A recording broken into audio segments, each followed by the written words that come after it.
AFC অনূর্ধ্ব 23 Asian cup বাছাইয়ে নিজেদের প্রথম ম্যাচে সন্ধ্যা 7টায় স্বাগতিক ভিয়েতনামের বিপক্ষে মাঠে নামছে বাংলাদেশ। দীর্ঘ প্রস্তুতির পর বাছাই পর্বে খেলতে নামছে বাংলাদেশ। শক্তিশালী ও ব্যালেন্স দল নিয়ে দেশে অনুশীলনের পর বাহরাইনে দুটি প্রস্তুতি ম্যাচের পাশাপাশি 2 সপ্তাহের অনুশীলন ক্যাম্প করেছে বাংলাদেশ দল।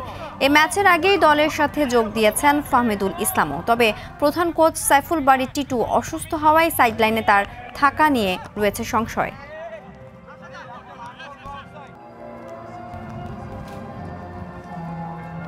ওনার জ্বরটা আসছে যাচ্ছে, তো এই অবস্থায় আছেন। সেক্ষেত্রে আমি রেডি আছি টিটু ভাইয়ের দায়িত্বটা পালন করার জন্য, এবং আশা করব ছেলেরা এটাকে একটা চ্যালেঞ্জ হিসেবে নিবে যে টিটু ভাইকে কিছু দেওয়া যায় কিনা। অনেকদিন পর বাংলাদেশ একটা ভালো কম্বাইন একটা টিম পেয়েছে, সব মিলিয়ে আমরা কোচিং স্টাফও হ্যাপি।